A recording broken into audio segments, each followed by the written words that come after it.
All right, sweating over a job interview ever feel like that? Oh, yeah, Happens to the best of us, right? definitely. So today we are diving deep into that universally relatable experience, but with a bit of a twist. Okay. Our source, an English learning Ooh, podcast. interesting. Because who knew those language lessons could be packed with career advice? Right, exactly. You never know where you're going to find these little nuggets of wisdom. You're so right. So this podcast we're diving into features two friends, Molly and Bella. Okay. Molly's got this big interview coming up with a U.S. company. Huge. It's like her dream job, and she is understandably freaking out a little bit. Yeah, I can relate. And Bella, being the awesome friend that she is, swoops right in with support. The best kind of friend. And what I found really interesting is how she handles Molly's anxiety. Oh, how so? It's not this whole, like, don't worry, be happy kind of thing, you Right. know? It's more like, hey, I totally get it. Job interviews are nerve-wracking. Oh, that's so much better, Yeah. so much more human. I mean, it's so important to acknowledge those feelings, right? Totally. So you're instantly creating that safe space for Molly by acknowledging those pre-interview jitters. Bella's actually opening the door for her advice to actually land. It makes such a difference. Instead of feeling judged, Molly feels heard and understood. Yes, exactly. And you know me, I love it when people come prepared. Always a good sign. And Molly, she's not just stressing, she's actually done her homework. Oh, tell me more. Okay, so company research, Check. practice answers to common interview questions, Yeah.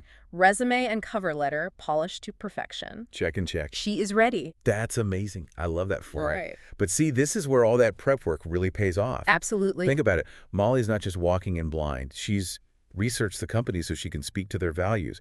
She's practiced answering those tough questions, so Yeah. she's less likely to freeze up. That's the power of preparation and gives you the confidence to shine. I love that. And there's an extra layer here that I found super intriguing. Okay, I'm listening. We learned that Molly actually has a friend, Lucas, who works at the company. Oh, interesting. And he's the one who actually gave her the heads up about this position and encouraged her to apply. See, and that right there highlights the often overlooked power of networking. So important. It's not always just about what you know, but who you know. Yeah. Having that internal advocate, someone who can vouch for your skills and enthusiasm, can be a game changer. It's huge. It can be the difference between your application getting lost in the pile and landing on the hiring manager's desk. It's like having a secret weapon in your back pocket, right? Like, Someone on the inside. I love it. Now, this next part of their conversation is particularly relevant, especially in today's global job market. Okay, go on.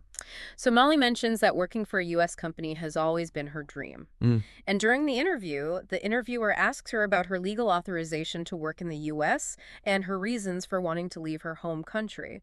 Yeah, and it's a subtle but important point you're bringing up. I mean, employers absolutely need to make sure the candidates are legally eligible to work, of course. Right, of course. But how those questions are phrased can make all the difference. It really does. It's about striking that balance between, legal requirements and creating an inclusive and welcoming environment for everyone. Exactly. Because imagine being on the receiving end of that question. Oh, I know, right? Like, why exactly did you leave your entire life behind to come work here? Yeah, you're going to make me tear up. It's intense. It can feel intensely personal, even a bit intrusive, don't you think? Oh, absolutely. Yeah. It's a good reminder, I think, for anyone who's involved in hiring to be mindful of the language that's used and the potential impact those questions can have. For sure. Now, shifting gears a bit, there's a point where Molly talks about why she left her previous job. Okay. And it turns out they were piling on the unpaid overtime. Ugh, the worst. And she decided she'd had enough.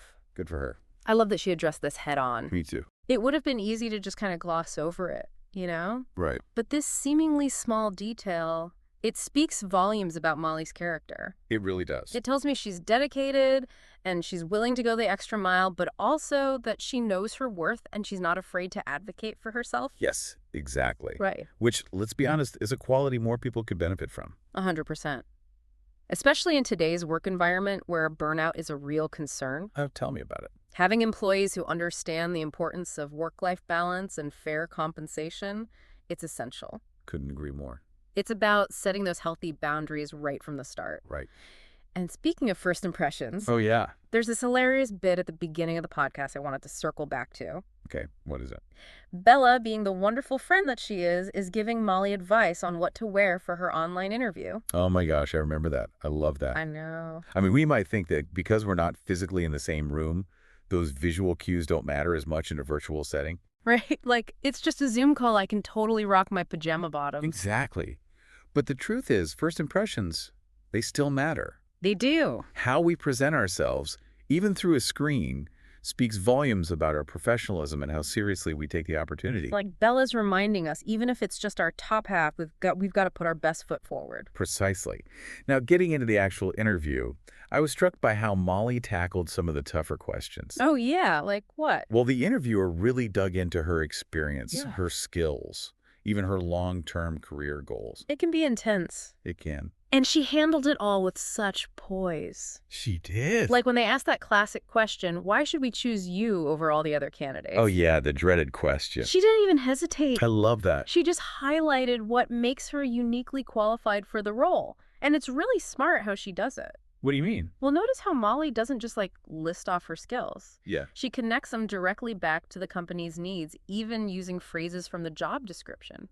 Why, that's smart. It's subtle, but it shows she really did her research and understands what they're looking for. It's like she's speaking their language, Totally. both literally and figuratively. Exactly. She's not just a good fit on paper. She gets their culture, their goals. That's huge. And it clearly made an impact. How so?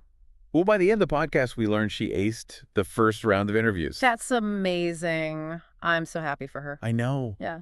The interviewer even compliments her on her honesty and confidence. Oh, wow.